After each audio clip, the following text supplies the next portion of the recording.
নমস্কার বন্ধুরা, মামনিস ক্রিয়েশনে তোমাদের সকলকে জানাই অনেক স্বাগত। আর যেখান থেকেই আজকের ব্লগটি দেখছো সকলকে অনেক ধন্যবাদ আর ভালোবাসা জানিয়েই আজকের ব্লগটা শুরু করলাম। কেমন আছো তোমরা সবাই? আশা করছি তোমরা সবাই খুব ভালো আছো এবং সুস্থও আছো।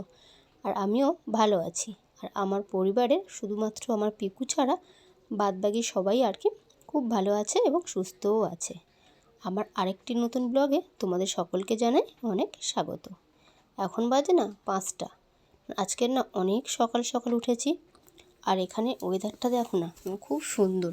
সকালবেলা দেখো কোনো রকম বাইরের কোনো আর ভয়েস নেই, সুন্দর পাখির ডাক, বেশ সুন্দর একটা মুহূর্ত। এখন কটা বাজে বলো তো? এখন বাজে না 5:10 মতন।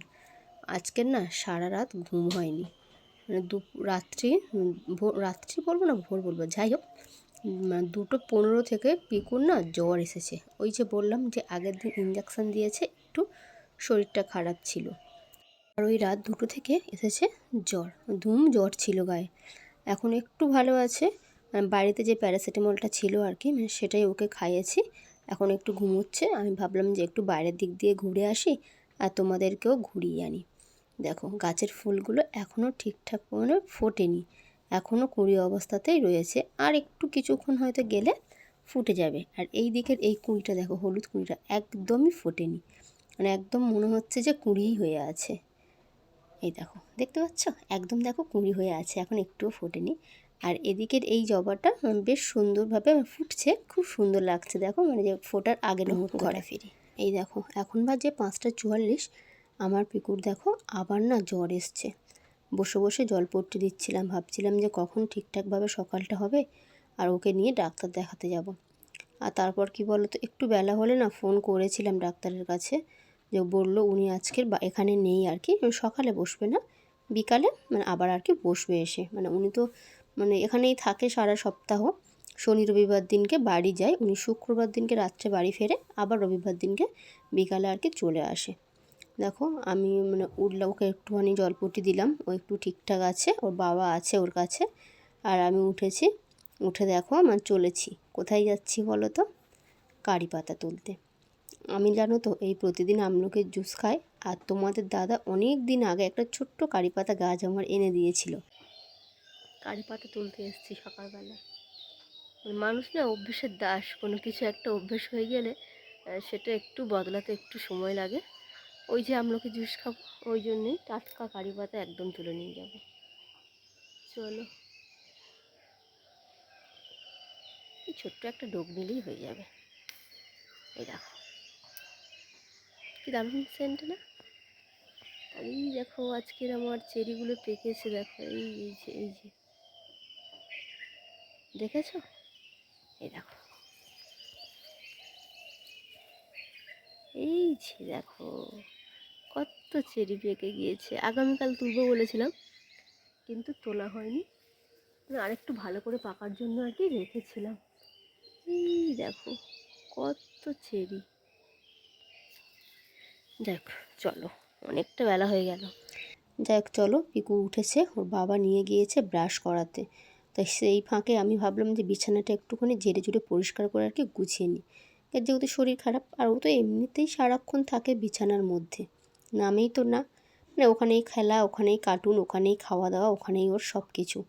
আগে এরকম ছিল না গো। ওই যেখান থেকে ওর পাটা ভেঙে গিয়েছে, ওই যে 1.5-2 মাস মতন বিছানার মধ্যে ছিল না, তারপর থেকে ও বিছানা প্রেমী হয়ে গিয়েছে। সারাক্ষণ আর কি বিছানার মধ্যে থাকে। তো কী বলো তো, পাটা নিয়ে না একটু চিন্তায় থাকি সবসময়। আমিও চাই না যে ও একটু বাইরে গিয়ে ছোটাছুটি করুক, একটু খেলুক। কেন কোথায় পড়ে যাবে গিয়ে, আবার কিছু একটা হবে। সবে তো 1 বছর হলো, তাই না? ওই জন্য আমিও ভীষণ ভয় পাই ছাড়তে আর কি। ওই জন্য আমিও বলি থাক, বিছানার মধ্যে থাকলে ও খুশি, আমিও খুশি আর কি। দেখো কালকে রাত্রে এত জ্বর এসেছিলো, সব কিছু তুলে দিয়েছিলাম, ব্ল্যাঙ্কেটগুলো সব তুলে দিয়েছিলাম। কিন্তু কালকে রাত্রে এত জ্বর এসেছে, আবার 2টো ব্ল্যাঙ্কেট আমাকে বার করতে হয়েছে। প্রথমে একটা বের করেছিলাম, করে গায়ে দিয়েছিলাম, দেখলাম যে সেটাতেও হচ্ছে না, এত কাঁপছে। আবার গিয়ে আর একটা বের করে এনেছি। দেখো পিকুকে ব্রাশ করিয়ে দিয়েছি, দিয়ে আমি আমার যে টুকটাক কাজকর্ম ছিল সেগুলো সব করে নিয়েছি। আর এখানে দেখো পিকুও খাচ্ছে, আমিও খাচ্ছি, দুজনে কি একসাথে আর কি খাচ্ছি। আজকে তো স্কুলে যাবে না, রান্নার ওই জন্য তাড়াহুড়ো আর কি নেই। পিকুকে খাইয়ে উনানে বসিয়েছি ভাত, আর এখানে বসিয়েছি তরকারি। উনানে একটা তরকারি একটা ভাত হয়ে গিয়েছে, মানে আগে একটা তরকারি করে নিয়েছি, নিয়ে ভাতটা বসিয়ে দিয়েছি আর দিয়ে গ্যাসে বসিয়েছি চিকেনটা। এখন বাজে না 11:30, অনেকটাই বেলা হয়ে গিয়েছে। আর পিকু আজকে চিকেন করতাম না, ভেবেছিলাম যে শরীরটা খারাপ, একটু হালকা পাতলা মাছের ঝোল করব, কিন্তু ওর শরীর খারাপ, ওই বায়না করছে আমি একটু চিকেন খাবো, আমি একটু চিকেন খাবো। আর কি বলো তো, ও না চিকেনটা খেতে বেশিই ভালোবাসে, কোনো মাছ মানে মাছ ডিমের থেকে চিকেনটাই ভালোবাসে। তোর বাবা বললো ঠিক আছে, ও খাক আর না খাক, মানে চিকেনটা করো আর কি, যদি দেখে এক গাল দু গাল ভাত আর কি খায়, এমনিতে তো খেতে চাইবে না, শরীরটা খারাপ, খাচ্ছে না ও তো কালকের থেকে। আর এখানে দেখো একটু পেঁয়াজ, একটু রসুন আর একটু শুকনো লঙ্কা ভেজে নিয়েছি, টমেটো, সিম আর আলু সিদ্ধ দিয়েছি ভাতের সঙ্গে, ভাত বসিয়েছিলাম তার সাথেই আর কি সিদ্ধ দিয়েছি। আর লঙ্কাটা ভেজে রাখলে তো নরম হয়ে যাবে, ওই জন্য গরম গরম থাকতে আর কি এটা মাখিয়ে রেখে দিলাম। আর পরে যখন মাখাবো তাহলে হচ্ছে কি আর কিছু হবে না আর কি, সেটাই। দেখো এখানে দেখো ডাঁটা দিয়ে আলু দিয়ে একটা তরকারি বানিয়েছি, আর এখানে ওই পেঁয়াজ লঙ্কাটা মাখা। আর ভাতও দেখো আমার হয়ে গিয়েছে, আর চিকেনটা তো হচ্ছে তোমরা দেখলে। আর এখানে দেখো আর আলু, টমেটো আর শিমটা আর কি বের করে রেখেছি ভাতের মধ্যে থেকে, মানে যখন ফ্যান ঝাড়ার জন্য ভাতের হাঁড়িটা উপর দিয়ে আর কি, তখনই বার করে রেখেছি। আর দেখো এখানে রান্না হয়ে গিয়েছে, একটাই চিকেন কিন্তু দেখো 3টে পদ হয়েছে। এটা হচ্ছে কি ঝাল দিয়ে চিকেন হয়েছে, আর ওটা পিকুর জন্য ঝাল ছাড়া একটু কষা রেখেছি, আর ওখানে করেছি একটু ঝোল। মানে অনেকে তো কষা খেতে পারে না, মানে যেরকম দাদার পছন্দ হচ্ছে কি ঝোল, আর আমার বড় ছেলের পছন্দ আর কি কষা। দেখো রান্না বান্না করলাম, করে একটু ঘরে এলাম, একটু ভিডিও এডিটিংয়ের কাজ আছে, সেটা আর কি করে নেব, নিয়ে আর কি পিকুকে স্নান করাবো।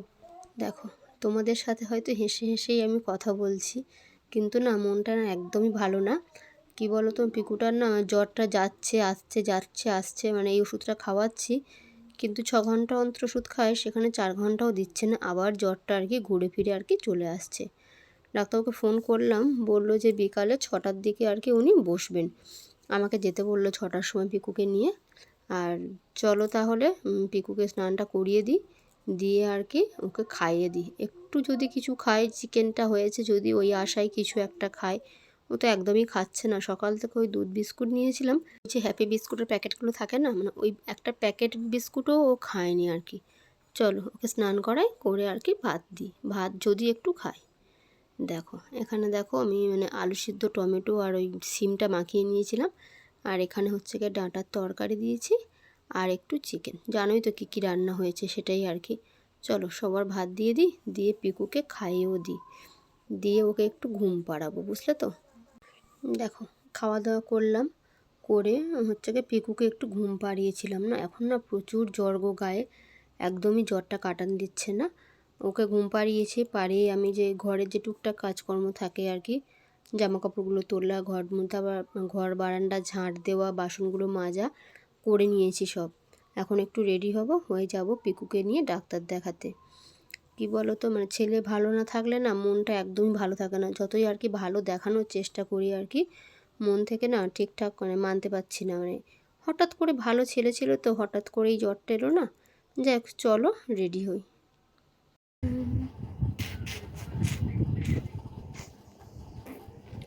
চলো পিকু, কোথায় যাবো আমরা? ডাক্তারখানায়? হ্যাঁ। তোমার কি হয়েছে? আবার আদে বেটা আর কি হয়েছে? আর টটি হইতে সর্দি হয়েছে, বলো, আমি কথা বলতে পারছি না, কষ্ট হচ্ছে। আবার আমি গাডা বাদে বাদি না গুড। দেখো এসেছি ডাক্তারখানায়, এসে একটু বসে আছি, ওর না কথা বলতেও খুব কষ্ট হচ্ছে, মানে গলাটাতে এত ব্যথা হয়ে গিয়েছে, মানে পেশেন্ট একটা দেখছে আর কি ভিতরে, তারপর হচ্ছে কি আর কি আমি যাব। চলো দেখো ডাক্তার দেখিয়ে বাড়ি ফিরেছে, এই দেখো 2টো ব্যাগ ভরে আর কি ওষুধগুলো দিয়েছে, অনেকগুলো ওষুধ দিয়েছে। চলো জামা কাপড়টা চেঞ্জ করি, করে ওষুধগুলো গুছিয়ে রাখি, টাইম টু টাইম ওষুধগুলো খাওয়াতে হবে। 3 দিন পরে আবার নিয়ে যেতে বলেছে, যদি না কমে, আর কমলেও বলেছে 3 দিন পরে এসে নিয়ে যাবে।